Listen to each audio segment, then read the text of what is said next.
আবারও একটানা বৃষ্টির খবর দিল আবহাওয়া অধিদপ্তর। গেল কয়েকদিন ধরে সারা দেশে শুষ্ক আবহাওয়া বিরাজ করছে।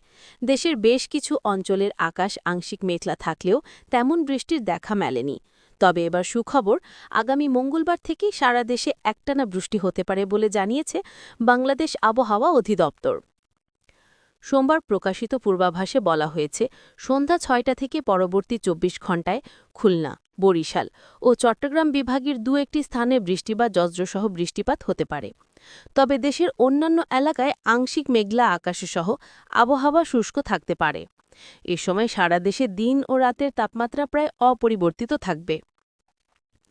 আগামীকাল মঙ্গলবার সন্ধ্যা ৬টা থেকে পরবর্তী ২৪ ঘণ্টায় রাজশাহী ও খুলনা বিভাগের অনেক জায়গায় এবং ঢাকা, বরিশাল ও চট্টগ্রাম বিভাগের কিছু স্থানে বৃষ্টি বা বজ্রসহ বৃষ্টিপাতের সম্ভাবনা রয়েছে। দেশের অন্যান্যত্র থাকবে আংশিক মেঘলা আকাশসহ শুষ্ক আবহাওয়া। একই সঙ্গে দিন ও রাতের তাপমাত্রা সামান্য কমে যেতে পারে। বুধবার সন্ধ্যা ৬টা থেকে পরবর্তী ২৪ ঘণ্টায় রংপুর, রাজশাহী, ঢাকা, ময়মনসিংহ, খুলনা ও বরিশাল বিভাগের অধিকাংশ স্থানে এবং চট্টগ্রাম ও সিলেট বিভাগের অনেক স্থানে হালকা থেকে মাঝারি ধরনের বৃষ্টি বা বজ্রসহ বৃষ্টিপাত হতে পারে। কোথাও কোথাও মাঝারি থেকে ভারী বর্ষণও হতে পারে।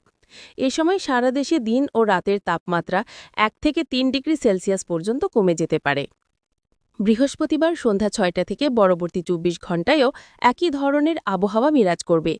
রংপুর, রাজশাহী, ঢাকা, ময়মনসিংহ, খুলনা ও সিলেট বিভাগের অধিকাংশ স্থানে এবং বরিশাল ও চট্টগ্রাম বিভাগের অনেক স্থানে হালকা থেকে মাঝারি বৃষ্টি বা বজ্রসহ বৃষ্টিপাত হতে পারে।